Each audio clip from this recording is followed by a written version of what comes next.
नमस्कार, welcome to career 247। Now Donald Trump recently media के सामने आए और ऐसी बातें बोलकर चले गए कि पूरा सोशल मीडिया, पूरा इंटरनेट, न्यूज़ आउटलेट्स, हर जगह ना लोग यही चर्चा कर रहे हैं कि क्या ये आदमी पागल हो चुका है। मजाक नहीं कर रहा, लिटरली आप देखोगे पहले तो इंटरनेट पर ना हर जगह ट्रंप आज के समय छाए हुए हैं, क्योंकि जो इन्होंने धमकियां दी है, जो विस्तारवाद की बातें करी है ना, लोग लिटरली यहां पर सवाल पूछ रहे हैं क्या ये आदमी पागल हो चुका है। This man is unwell. Now unwell की यहां पर यह बात नहीं करें कि फिजिकली अनवेल, मेंटली अनवेल की बात की जा रही है, क्योंकि ऐसी बातें एक बार को शी जिनपिंग और किम जोंग उन भी शायद ओपनली ऐसे नहीं करते जैसे डोनाल्ड ट्रंप ने बातें कही है कि मैं पनामा कैनाल कब्जा लूंगा, मिलिट्री का यूज करना हो वो भी कर लूंगा, कनाडा को कब्जा लूंगा, इकोनॉमिक फोर्स इस्तेमाल करूंगा और उसके अलावा गल्फ ऑफ मैक्सिको का नाम बदल दूंगा। मतलब आप कह लीजिए विस्तारवाद के मामले में ना डोनाल्ड ट्रंप ने दुनिया को दिखा दिया है कि यूएस चाइना से 1% भी अलग नहीं है। उल्टा यहां पर मुझे कोट याद आती है, बहुत ही फेमस कोट है एब्राहम लिंकन की, मेरे हिसाब से the most respectable American leader.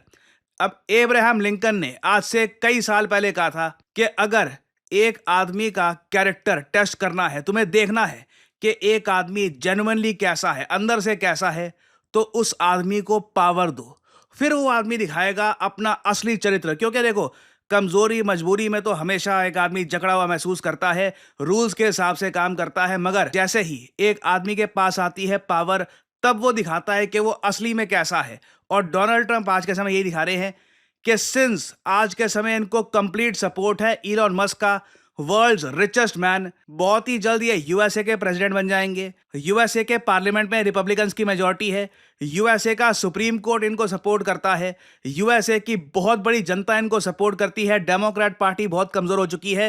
He is the most powerful American president in a very long time. Trump को पता है कि अब ये आज के समय कुछ भी कर सकते हैं, और अब ये दिखा रहे हैं कि जब एक अमेरिकन प्रेसिडेंट को अथाह पावर मिलती है तो फिर वो यूएसए को कैसा देश बनाने की कोशिश करता है। नाउ अभी ये वाला जो वीडियो का पार्ट है, यहाँ पे आप देखोगे एक रिपोर्टर पूछेगा ट्रम्प से कि आप देखिए अमेरिका का विस्तार करना चाहते हो, आप चाहते हो कि यूएसए कनाडा को कब्जा ले, ग्रीनलैंड को कब्जा ले, गल्फ ऑफ मैक्सिको को आप चाहते हो उसका नाम बदल के रख दिया जाए गल्फ ऑफ यूएसए, और फिर नीचे पनामा कैनाल को आप कब्जाना चाहते हो, हर जगह आप चाहते हो यूएसए बस विस्तार करता रहे। आप ये कैसे करोगे? क्या आप वोट करवाओगे कनाडा में कि आपको यूएसए को ज्वाइन करना है या नहीं करना? आप मिलिट्री का इस्तेमाल करोगे, ट्रीटी साइन करवाओगे? आप ऐसा करोगे कैसे? क्योंकि अब ऑब्वियसली ये बात मजाक से बहुत दूर आ चुकी है। जो टोन है, जिस लहजे में आप बात कर रहे हैं और जैसे मैप्स आप पोस्ट कर रहे हो सोशल मीडिया पर, तो आप बताइए किस तरीके से आप ये सब करोगे? और ट्रंप का जो जवाब है ये मैं चाहता हूं सुने। Greenland and the Panama Canal, so forth. Can you assure the world that as you try to get control of these areas, you are not going to use military or economic coercion? No. And can you tell us a little bit about what your plan is? Are you going to negotiate a new treaty? Are you going to ask the Canadians to hold a vote? What is the strategy? Yeah, I can't assure you. You're talking about Panama and Greenland. No, I can't assure you on either of those two. But I can say this. We need them for economic security. The Panama Canal was built for our military. ये एक बहुत ज्यादा डरा देने वाली statement है। Reporter ने पूछा कि मिलिट्री का इस्तेमाल करोगे पनामा को कब्जाने के लिए, ग्रीनलैंड जैसे टापू को कब्जाने के लिए? डोनाल्ड ट्रंप ने कहा कि मैं उसको रूल आउट नहीं कर सकता, मतलब कि जरूरत आन पड़ी यूएस मिलिट्री का यूज करूंगा और ये सारे इलाके जल्द से जल्द कब्जा लूंगा। आप सोच कर देखिए, अगर ऐसी भाषा यूनाइटेड स्टेट्स ऑफ अमेरिका के प्रेसिडेंट बोलते हैं, यूएसए जो दुनिया भर में आप कह लीजिए human rights, freedom of speech, international rule, इस सब को प्रमोट करता है, अगर वहां के प्रेसिडेंट खुलकर कहते हैं हाँ मैं कब्जा लूंगा, जबकि ग्रीनलैंड जो अभी के लिए बिलोंग करता है डेनमार्क को, उनकी सरकार कह रही है नहीं हम यूएसए का पार्ट नहीं बनना चाहते। जस्टिन ट्रूडो ने भी फाइनली डोनाल्ड ट्रंप का जवाब दिया है और यह कहा है not a chance in hell, मतलब कभी भी कनाडा यूएसए का पार्ट नहीं बनना चाहेगा, हम मर्ज नहीं करना चाहते कनाडा यूएसए को। तब भी डोनाल्ड ट्रंप कह रहे हैं हमें देखिए चाहिए ये सारे इलाके, हमें कनाडा चाहिए, हमें पनामा कैनाल चाहिए, ग्रीनलैंड चाहिए, और अब तो मोस्ट रिसेंटली देखो इधर आप देख पाओगे ये गल्फ ऑफ मैक्सिको है यूएसए के पास, कह रहे हैं इसका नाम भी बदल कर रखो, गल्फ ऑफ यूएसए। एक बार को मैं कहूंगा ट्रंप की बातें सुन के लग रहा है चाइना भी ना इतना जरा विस्तारवाद की बात नहीं करता होगा ओपनली जितना डोनाल्ड ट्रंप कर रहे हैं खुलकर। और देखो पता है क्या है, इंडिया में ना हम लोग काफ़ी सारी चीज़ें नोटिस करते नहीं है दुनिया के बारे में, हमारे खुद के इंटरनली इतने इश्यूज रहते हैं उसमें बिजी रहते हैं, मगर अब अमेरिकन ये बात समझ चुके हैं कि डोनाल्ड ट्रंप इस रास्ते पर चल पड़ेंगे, ये जेन्युइन इनकी पॉलिसी रहने वाली है। और अगर ट्रंप इस रास्ते पर चल पड़ेंगे आप समझ सकते हैं क्या होने वाला है। पुतिन कहेंगे कि ठीक है मुझे कौन रोकता है, रशिया भी विस्तार करेगा, शी जिनपिंग कहेंगे ठीक है हमें कौन रोकता है, जब ट्रंप ये करने को तैयार है हम ऐसा क्यों नहीं करते, चाइना विस्तार करेगा। और आज के समय में सोशल मीडिया पे देख रहा हूं स्पेशली ट्विटर पे और इवन बहुत सारे अमेरिकन फोरम्स पे एक 1942 का बहुत ज़्यादा इनफेमस और काफ़ी कंट्रोवर्शियल मैप है, ये वायरल हो चुका है। इसके बारे में कभी गूगल करना, अभी आपको वैसे दिखाऊंगा ये मैप। इसको कहा जाता है 1942 का न्यू वर्ल्ड ऑर्डर मैप। इधर आप देख पाओगे बहुत सारे लोग आज के समय ये जो मैप है ना ये पब्लिश कर रहे हैं, same map, new world order map, new world order map, हर जगह आपको ये वाला मैप दिखेगा। अब आप यहाँ पे कहोगे अच्छा ये जो न्यू वर्ल्ड ऑर्डर मैप है इसमें क्या खास बात है, इस पर बाय द वे एक पूरा विकिपीडिया पेज भी एग्जिस्ट करता है। अभी आपको ये मैप दिखाऊंगा कि क्यों 1942 में एक विजन बताई गई थी कि दुनिया ऐसी हो जाएगी, छोटे छोटे जो देश हैं ना जिनका कोई पॉइंट बनता नहीं एग्जिस्ट करने का, ना वो खुद को सपोर्ट कर पाते हैं ना रीजन को कुछ कंट्रीब्यूट कर पाते हैं, वो विलुप्त हो जाएंगे। और बड़े बड़े जो देश हैं वो लगातार विस्तार करते जाएंगे, दुनिया में कंट्रीज का नंबर बहुत कम रह जाएगा, बस बहुत कुछ ही चुनिंदा बड़े बड़े देश बचेंगे। ये देश कौन कौन से होंगे ये मैं आपको दिखाता हूं। ये 1942 का मैप है, अगेन बहुत ही पॉपुलर मैप है, ऐसा नहीं है कि किसी ने बना दिया फिर लोग गायब हो गए। This is a very popular post war new world order map. Now ये वो मैप है, इधर आप देख पाओगे यहाँ पर इस मैप में, यहाँ पे आप देख पाओगे जो ट्रंप आज के समय करना चाहते हैं ना वो ऑलरेडी हो रखा है। इस मैप में बताया गया था कि यूनाइटेड स्टेट्स ऑफ अमेरिका विस्तार करेगा, ग्रीनलैंड यूएसए का पार्ट बन जाएगा, कनाडा यूएसए का पार्ट बन जाएगा, ये सारा इलाका बन जाएगा यूनाइटेड स्टेट्स ऑफ अमेरिका। और एक्चुअली ना सिर्फ कनाडा और Greenland, even Mexico, Panama canal, ये सारा इलाका, ये सब कुछ यूनाइटेड स्टेट्स ऑफ अमेरिका के अंडर आ जाएगा। उस वक्त इंडिया आज़ाद हुआ नहीं था मगर लोगों को पता था कि इवेंचुअली एक रिपब्लिक ऑफ इंडिया बनेगा। तो इंडिया के बारे में भी ये कहा गया कि रिपब्लिक ऑफ इंडिया जब बनेगा ये विस्तार करेगा। पाकिस्तान जैसे कंट्री के एग्जिस्टेंस को ही यहाँ पर कहीं पे एक्नॉलेज नहीं किया गया।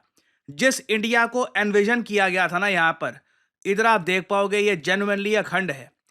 ये एक ऐसा इंडिया है जहां पर नेपाल इसका हिस्सा होगा, भूटान इसका हिस्सा होगा, बांग्लादेश, म्यांमार, इवन थाईलैंड के कुछ इलाके इसके अंडर आएंगे। और इवन अफगानिस्तान और बलूचिस्तान का जो ये इलाका है ये भी एक फेडरेटेड फॉर्म में फेडरेटेड रिपब्लिक्स ऑफ इंडिया का पार्ट होगा, एक नया देश, the federated Republic of India. ना ये तो हमने यहाँ पे बात कर ली इंडिया की। चाइना का आप देखोगे तो चाइना को इन्होंने कहा था कि यूनाइटेड रिपब्लिक्स ऑफ चाइना सामने आएगा।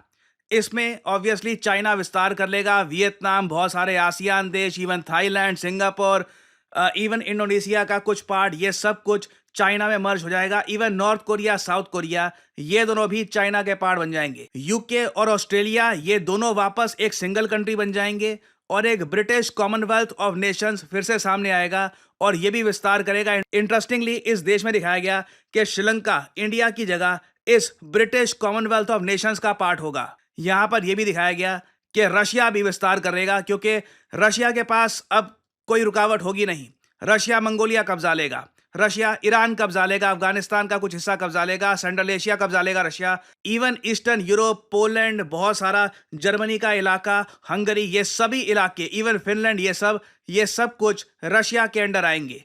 और नीचे अफ्रीका भी एक सिंगल कंट्री बन जाएगा, the union of African Republic. South America एक सिंगल कंट्री बन जाएगा और इस तरीके से दुनिया में आप कह लीजिए 50 से भी कम देश बचेंगे। तो यहाँ पे अब आप समझ गए होंगे कि ये वाला जो मैप है ये इतना ज़्यादा आज के समय वायरल क्यों हो रहा है, लोग लगातार इसको शेयर क्यों कर रहे हैं, क्योंकि ट्रंप की जो सोच है, जिस विचारधारा से ये आगे बढ़ रहे हैं, लग रहा है कि ये पोस्ट वॉर वर्ल्ड मैप की तरफ ये बढ़ रहे हैं, उसकी तरफ ग्रेविटेट कर रहे हैं। ऑब्वियसली ट्रम्प के माइंड में जो भी होगा, ये कहीं से भी ऐसा नहीं है कि रैंडमली आ गया। इन्होंने कुछ एक जियोपॉलिटिकल थ्योरी पढ़ी होगी, कोई पुराने मैप्स कॉन्सेप्ट्स देखे होंगे दुनिया के, कि क्यों ना हम दुनिया को इस तरीके से रच दे तो कैसा होगा। और अगेन, ऐसा नहीं है कि किसी आइडिया को 100% आप इंप्लीमेंट कर सकते हो, बट उसकी तरफ आप बढ़ सकते हो, कोशिश कर सकते हो कि जितना उसको आप रियलिटी में कन्वर्ट कर पाओ उतना आप करें। तो डोनाल्ड ट्रंप जो आज के समय कर रहे हैं, दिस इज वेरी कंसर्निंग। इससे रशिया, चाइना, कई देशों को फ्री हैंड मिल जाएगा कि अगर यूएस खुल के बात कर सकता है तो हम क्यों नहीं। हमारे पास भी मिलिट्री है, हम भी बड़े देश हैं, हमें कौन रोकता है। तो this is quite dangerous and I hope कि एक टाइम पे आकर यूएन या एटलीस्ट कुछ यहाँ पर एक अंकुश लगे। नहीं तो मैं आपको बता दूं, दुनिया में लार्ज स्केल कॉन्फ्लिक्ट हो सकती है जिसकी शुरुआत इवेंचुअली एक ग्रेटर अमेरिका से ही होगी। और फाइनली यहाँ पे मैं आपसे एक क्वेश्चन पूछूंगा। क्वेश्चन ये है कि हाल ही में माइक्रोसॉफ्ट ने अनाउंस किया है कि ये एक मेगा 3 बिलियन यूएस डॉलर्स की इन्वेस्टमेंट करने वाले हैं एक कंट्री में। किस सेक्टर को लेकर? आर्टिफिशियल इंटेलिजेंस और क्लाउड इंफ्रास्ट्रक्चर को और ज़्यादा मजबूत करने के लिए 3 बिलियन डॉलर्स की मेगा इन्वेस्टमेंट करेगा माइक्रोसॉफ्ट। किस देश में? ये हैं यहाँ पे आपकी ऑप्शंस, चाइना, रशिया, इंडिया या ब्राज़ील। कमेंट सेक्शन में करिए उत्तर। जो लोग देंगे सही आंसर, उनकी कमेंट को मैं दे दूंगा हार्ट, ताकि बाकी लोग समझ पाएं कि सही उत्तर क्या है। और फाइनली आप लोगों के लिए एक बहुत ही इंपॉर्टेंट मैसेज। अगर आप सोशल मीडिया पर मुझसे जुड़ना चाहते हैं ताकि मेरी वीडियो शॉर्ट्स की नोटिफिकेशन सबसे पहले आपको मिले, तो इसका बेस्ट तरीका है मुझसे जुड़िए टेलीग्राम और इंस्टाग्राम पे। मैं x.com ट्विटर पे नहीं हूँ, मेरा कोई अकाउंट नहीं है वहाँ पर। और यहाँ पे आप देख पाओगे वीडियो के कमेंट सेक्शन में पिंड आपको मिल जाएगा जॉइन प्रशांत धवन सर्स टेलीग्राम चैनल। यहाँ पे आप करोगे क्लिक तो आपके सामने ये लिंक आ जाएगा। अगर आप मोबाइल फ़ोन पे हैं तो आराम से टेलीग्राम ऐप ओपन हो जाएगी और यहाँ पे आप मेरा जो टेलीग्राम चैनल है ये कर सकते हैं ज्वाइन। ऑलरेडी यहाँ पर 1,60,000 से ऊपर लोगों ने ज्वाइन कर रखा है। नोटिफिकेशन पाने का बेस्ट तरीका है। बाकी आप अगर इंस्टाग्राम पे हैं तो बिल्कुल नीचे जो लिंक है इंस्टाग्राम का, इस पे करिए क्लिक और मेरा जो इंस्टाग्राम पेज है यहाँ पे आप कर सकते हैं फॉलो। इधर यहाँ पे एक स्पेशल ग्रुप भी है, वहाँ पे करीब 8,000 लोग ज्वाइन कर चुके हैं। वहाँ पर मेरी सारी वीडियोस की नोटिफिकेशन लगातार यहाँ पे आपको मिलती रहेगी और साथ ही साथ मैं यहाँ पर शॉर्ट्स भी अपलोड करता रहता हूँ और वेरियस और जो फ्यूचर में डेवलपमेंट्स होंगी वो भी यहाँ पे मैं पोस्ट करता हूँ। तो फॉलो भी ऑन सोशल मीडिया। नए साल में मैं आपको एक हिंट दे सकता हूँ, कुछ बड़े बदलाव होने वाले हैं। सो इसी नोट के साथ ये है वीडियो का अंत। Thank you for listening and as I always say, may the gods watch over you.